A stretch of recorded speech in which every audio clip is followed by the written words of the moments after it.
Okay. All right, so what I'm showing you on this one is uh, a sample that I wrote.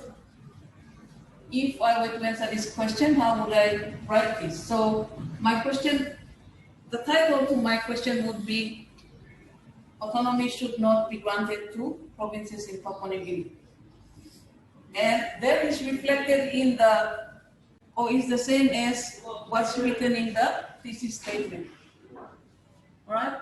So I'm going to write my introduction. This is what I would have done. The autonomy occurs when power is given to provinces to manage their own affairs. This occurs in countries where there are significant differences in territorial, demographic, linguistics, cultural, or religious identity. And this is not my own information, so I will have to do some parenthetical referencing. I have not put any open and close quotation marks here because there are some parts of these that I have added a few words here and there. So it's not really exact information out of the source, even though maybe the second sentence is exactly the same information I have taken from there. Um, then the next part to this would be my own comment. So I have my own comment here. Oh my goodness. What is happening? Anyway, my own comment is towards here. It can be argued that this is very suitable for Papua New Guinea as it has all the characteristics described above. And I have used a skill here which is counter-argument. So counter-argument is used here. It can be argued that this is very suitable for Papua New Guinea as it has all the characteristics.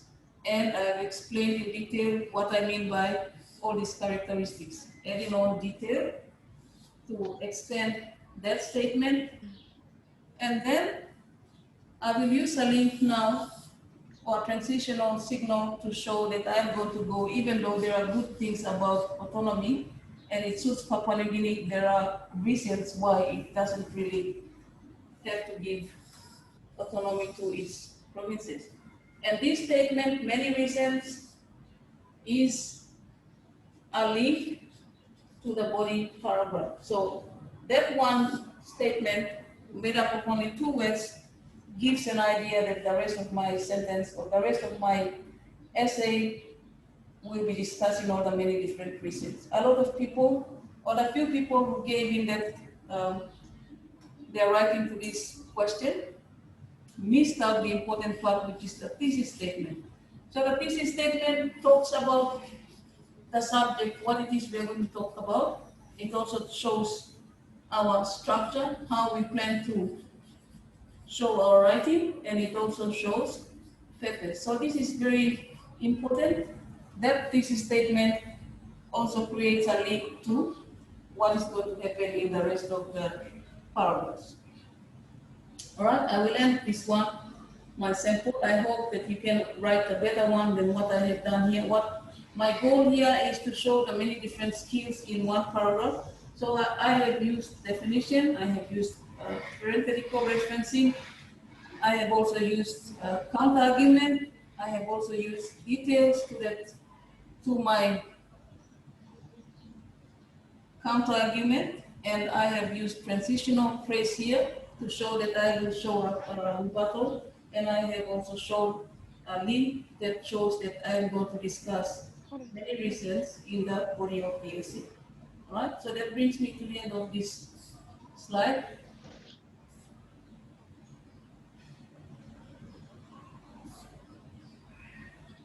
Now in the next one, I'm going to talk about referencing. I hope that it is still my English time. 10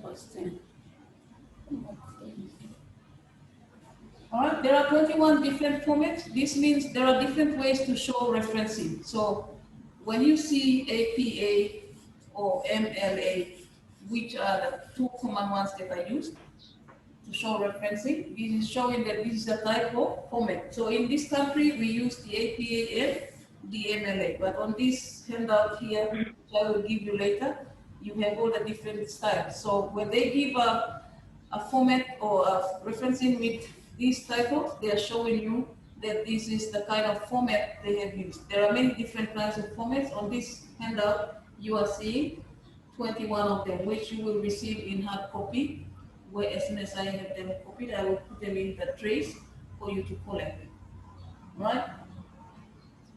But let's see some example of this MLA and APA format.